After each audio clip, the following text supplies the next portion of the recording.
Terus habis itu apa ya? Oh, bukan Malang. Ya Malang dulu kan baru Pekalongan ya? Iya, Mas. Malang dulu Pekalongan sih? Malang dulu, Mas. Malang baru dulu kan, Pekalongan. benar, Malang dulu. Karena Pekalongan itu jalur pelarian. Malang, terus ya seperti yang kalian lihat lah, itu kan udah era-era sosmed ya. Jadi kalian bisa nikmatin, bisa ngeliatin lah. Kayak dulu mungkin banyak di media-media gimana pada saat gua pembukaan Malang dan lain sebagainya. Terus akhirnya kita dihajar masa pandemi, hari-hari yang sulit banget buat operasional buat gua dan rekan-rekan nih ibaratnya buat ngejalanin perusahaan pada saat itu. Karena emang gimana ya, namanya pandemi, di mana-mana di lockdown, kita masih colong-colongan jalan. Gua sama teman-teman gua 24 jam di jalan, boy. Nyari celah gimana caranya di penumpang bisa balik ke kampung halaman ya kan. Sampai Madura Jakarta aja pada saat itu tuh jalan itu 3 hari 2 malam, boy. 3 malam 2 hari, 2 hari 3 malam. Lolos dari Jakarta harus tengah malam, masuk ke Jawa Tengah harus tengah malam, masuk ke Jawa Timur tengah malam lagi. Ah ya Allah, gue bilang itu hal paling kenangan paling indah banget sih. Ditambah ya alhamdulillah gue juga ngerasain kemarin lebaran yang 3 kali lipat lebih banyak dibandingkan lebaran-lebaran sebelumnya. Ya karena orang udah berapa tahun nggak boleh pulang kampung kan. Akhirnya lebaran 2022 kemarin ya bener ya? Iya, Mas. Pecahnya sampai kayak gitu. Terus di tengah-tengah era pandemi pariwisatanya di Agus ya nggak jalan lah. Akhirnya gue cariin celah lagi tuh, gue bukain jalur Pekalongan. Alhamdulillah sekarang udah nomor 1 Haryanto di Pekalongan. Yes, itulah achievement yang selama ini udah gue bangun selama berapa tahun, berarti 19 tahun lah. Buat gue itu hasil karya yang gimana ya, gue nih ibarat orang kerja dari dulu, ibaratin diri gue tuh kayak seniman. Jadi Iya. itu hasil karya yang benar-benar Udah. gue yakin pencapaian yang dicapai sama P.O. Haryanto saat ini tuh belum pernah ada yang bisa nyampe. Belum pernah ada yang bisa nyampe selama gue di dunia transportasi. Ya, orang bisa keluar dari kampung halaman dia, perusahaan bisa ekspansi, perusahaan transportasi bisa ekspansi dengan seanggun itu, seelok itu dimanapun dia berada. Dan selama gue 19 tahun gue di lapangan sampai sekarang belum pernah gue gagal buka jalur satu pun.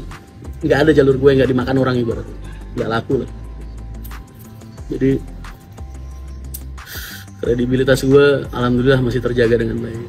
Tapi itu cukup, dalam artian cukup ya seperti yang kalian tahu, gue kemarin tanggal 22 Juli ya kalau kalian lihat suratnya, wah udah banyak beredar lah surat gue.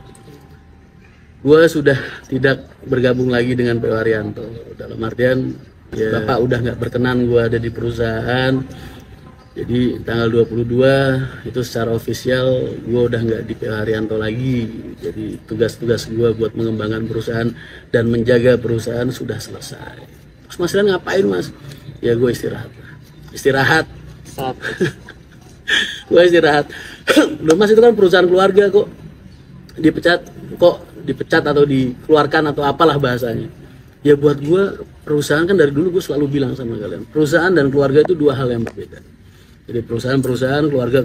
Hubungan gue sama bapak itu hubungan ayah sama anak, itu nggak bisa bu. Mau siapapun, malaikat datang misahin aja nggak bisa, apalagi manusia.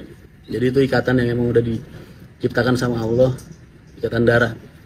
Tapi kalau untuk perusahaan ini kan beda, ini kan hal duniawi. Kalau misalnya bapak sebagai pimpinan perusahaan udah nggak berkenan gue di sana, ya sudah, berarti kan kita, lagian juga gue udah terlalu lama bu. 19 tahun itu kan bukan waktu yang sebentar. Mungkin kalian aja umurnya, zaman gue kerja dulu pertama kali gue di terminal jualan tiket ngecer.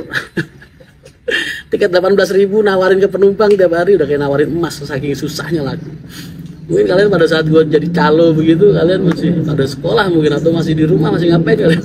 Masih takut ke terminal Mas. Lu masih ngapain dari 2003 nih? Masih sekolah Mas, takut ke terminal masih. Dulu terminal nyeremin ya, sampai sekarang akhirnya jadi menyenangkan gitu. Ya intinya itulah, jadi bapak udah nggak berkenan gue di perusahaan dan gue terima dengan lapang dada. Kalau kalian tanya masalahnya apa, gue anggap itu internal perusahaan. Kenapa gue nggak bisa ceritain? Karena gue harus menjaga marwah orang banyak ya, tapi kalau suatu saat kok gue dipaksa cerita di meja kopi, ya gue akan cerita ke kalian apa penyebabnya. Cuman kalau untuk saat ini gue secara publik, ya sudahlah, kita ini sebagai karyawan kan hanya ikut keinginan pimpinan ya kan. Kalau pimpinan Kalau kita udah bekerja sebaik mungkin, pimpinan ngerasa kita belum cukup, ya berarti kan itu hak beliau gitu sebagai pimpinan. Jadi gue sendiri menikmati lah masa-masa apa ya, gue menikmati banget masa-masa gue selama bekerja gitu. Kangen sih kadang, gue yang bikin gue kangen tuh teman-teman gue, bener rekan-rekan kerja gue, karena gue selama ini 19 tahun kan hidup buat mereka gitu, buat karyawan-karyawan gue, buat teman-teman kerja gue, buat aset-aset gue yang di lapangan selama ini. Itu yang paling bikin gue kangen bener. Ya sudahlah, kerjaan kan hanya sarana atau wadah untuk saling bertemu, bertatap muka, tapi masih ada wadah yang lain juga, dalam artian ya kita masih bisa ketemu, masih bisa bercanda bareng walaupun di luar konteks kerja. Jadi itu mungkin klarifikasi dari gua kenapa kok selama 4 bulan ini gua nggak pernah nongol di sosial media. Jadi tinggal kalian selama ini kalian kumpul sama aku karena P. Haryanto atau karena Rian Mahendra. Jadi monggo silahkan kalian pilih-pilih sendiri. Kalau kalian selama ini berkumpul dengan aku karena P. Haryanto yang ada di belakangku, ya kalian boleh unfollow, boleh unsubscribe channel YouTube, boleh bang. Tapi kalau kalian masih pengen bersaudara sama aku yang noting ini nih ibaratnya, yang saat ini lagi pengangguran, ayo kita masih bisa ngopi bareng, masih bisa bercanda bareng, masih bisa sharing-sharing bareng juga. Tenang aja, taringku masih tajam di lapangan.